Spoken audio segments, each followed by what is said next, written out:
اهلا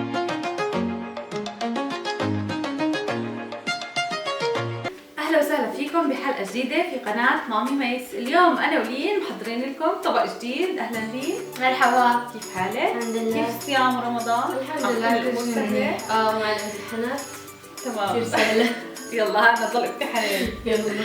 طيب هلا اكيد من الاطباق اللي كثير مهمه بشهر رمضان المبارك اللي هي التمر. التمر اكيد على الافطار، مثل ما وصانا النبي عليه الصلاه والسلام كل الناس لازم ايش تبدا تفطرها بايش؟ بالتمر. فالتمر طبعا كثير شهي ولذيذ وكل الناس بتحبه، ولكن لو احنا عملنا له شويه هيك اضافات وتزيين بتخيل انه رح يصير لسه اطيب واحلى. مزبوط. صح. فاليوم رح نعمل تمر بالشوكولاته. بالشوكولاته، تمر بالشوكولاته وبالمكسرات كمان. رح نزين لكم اياه بطريقه سهله واي حدا فيكم بيقدر يعمله ويكون عنده طبق تمر مميز لساعه الافطار.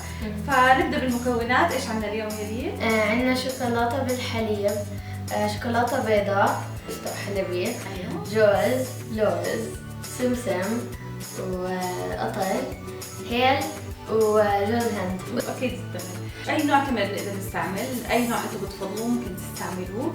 فنحن عندنا هنا هذا التمر. رح نبدا اول شيء نزيل نوى التمر بالسكينه. نفتح كل تمره مثل هيك، نشيل نوى التمر منها ونجمعهم على جنب.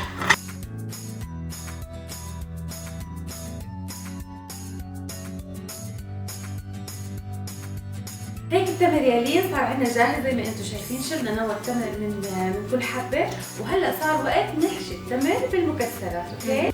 المكسرات موجوده عندنا هي الفستق الحلبي واللوز والجوز. هدول الثلاثه حنحطهم جوا حبه التمر. ناخذ حبه التمر نحط جواها اي نوع مكسرات احنا بنحبه زي هيك. نجيب هذا الصحن نحطهم عليه ونجمع فيه التمر اللي حشيناه بالمكسرات. يلا.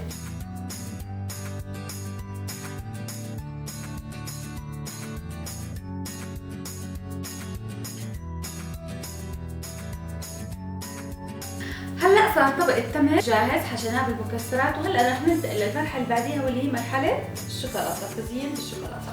في عندنا هون زي ما قالت لين في عندنا شوكولاته بالحليب. رح نبدا شغل فيها. هلا زي ما انتم شايفين ممكن تجيبوا اي قالب شوكولاته من السوق، بس لازم ما يكون فيه مكسرات. يعني نختار شوكولاته ساده. اللي بيحبوا الشوكولاته السوداء ممكن يختاروا شوكولاته سوداء، بس احنا بنفضل شوكولاته بالحليب، فاخترنا شوكولاته بالحليب زي ما قلت لكم تكون ساده 100%. هلا رح ننتقل بشغلنا للغاز عشان نشوف ايش رح نشتغل. زي ما انتم شايفين حطينا طنجره فيها مي، كميه قليله من المي على النار، وهلا رح نحط فوقها جار ستيل. الفكره من العمليه اللي بنعملها انه بدنا بخار المي بس يسخن يعمل لنا مثل حمام بخار لجار الستيل عشان نحط فيه الشوكولاته وتذوب معنا الشوكولاته بهدوء بدون ما تنحرق.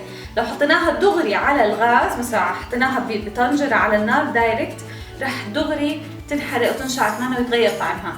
فبطريقه التسخين بالبخار هيك بنتجنب ان نحرق الشوكولاته. يلا لين.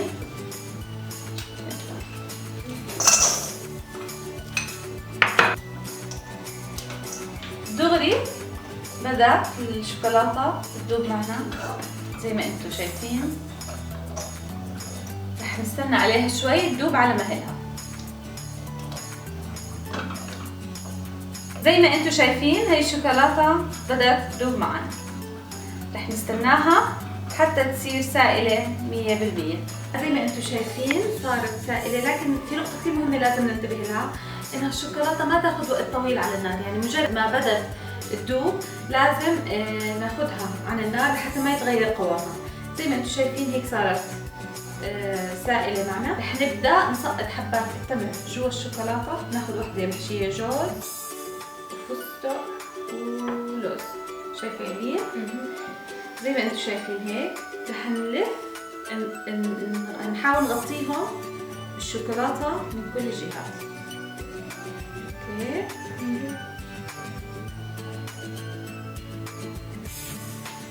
لازم كل جهات. يعني حسب الديزاين اللي احنا بنحب نعمله، بس زي ما انتم شايفين رح نصفطهم هون جوا هاي المصفاي لحتى تنزل الشوكولاتة الزايدة عنهم.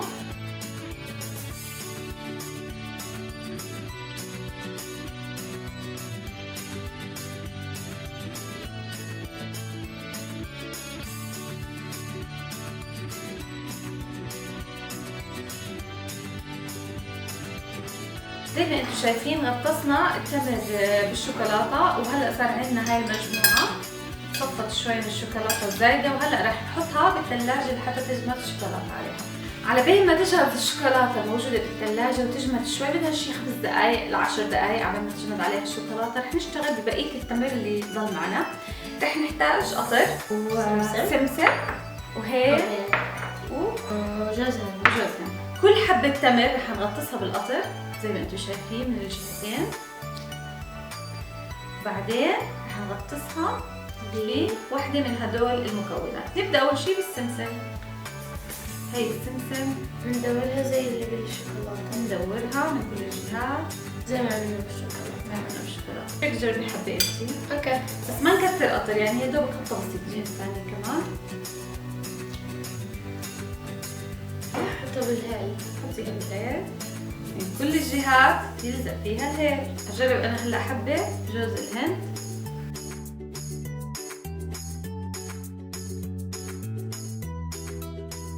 زي ما انتم شايفين الجزء الاول من التمر صار جاهز، اللي هو تمر مغطس بالقطر، وبعدين باي نوع مكسرات خفيفه بنختاره مثل السمسم او جوز الهند او برضه الهيل. هلا رح نرجع لتمر الشوكولاته نستنى فيه يجمد. بهذا الوقت في عندي شوكولاته بيضاء رح استخدمها لتزيين التمر بالشوكولاته. فزي ما دوبنا الشوكولاته بالكاكاو رح ندوب الشوكولاته البيضاء بحمام بخار. زي ما انتم شايفين دوبنا شوكولاته بيضاء، ولكن بكميه اقل من شوكولاته الكاكاو اللي استخدمناها، لانه هاي الشوكولاته البيضاء رح نستخدمها لايش يمين؟ لتزيين الشوكولاتة. بس للتزيين، يعني شو رح نعمل؟ بس هيك خطوط خفيفه فيها. فعشان نقدر نعمل هاي الخطوط زي ما انتم شايفين دابت الشوكولاته رح نحطها بكيس ساندويش، وهلا رح اقول لكم شو رح نعمل فيها. يلا حطيها.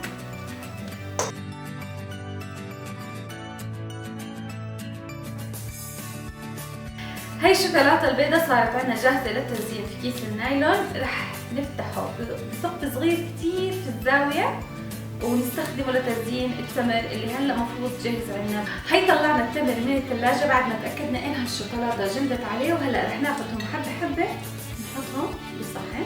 نشوف لهم طالع من دون الشوكولاتة البيضاء زاكي، مع الشوكولاتة البيضاء حيكون شكله لسه اسكا. زي ما انتم شايفين هي التمر اللي بالشوكولاته صار بالصحن. هلا رح نزينه بالشوكولاته البيضاء. رح نفتح الكيس النايلون فتحه كتير صغيره قد خرم الابره، يعني هيك وزياده. رح تبدا الشوكولاته البيضاء تطلع معنا.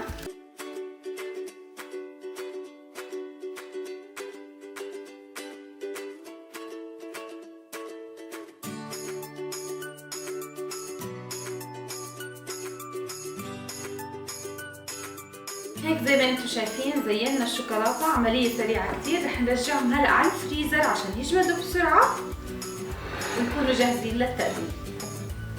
هيك طبقنا لليوم بيكون جاهز. ان شاء الله عجبك يا لين. طبعا سهل كثير لذيذ كثير وكل العائله بتحبه، وان شاء الله يكون نال اعجابكم والصحه والعافيه يا رب. جربوا واكتبوا لي رايكم بالتعليقات واحكوا لي كيف طلع معكم. ماشي يا لين؟ اوكي. تتوصلكم وصفات اكثر منها اشتركوا بقناه مامي ميس لحتى دائما توصلكم احلى فيديوهات، ونشوفكم ان شاء الله قريبا. مع السلامه. باي.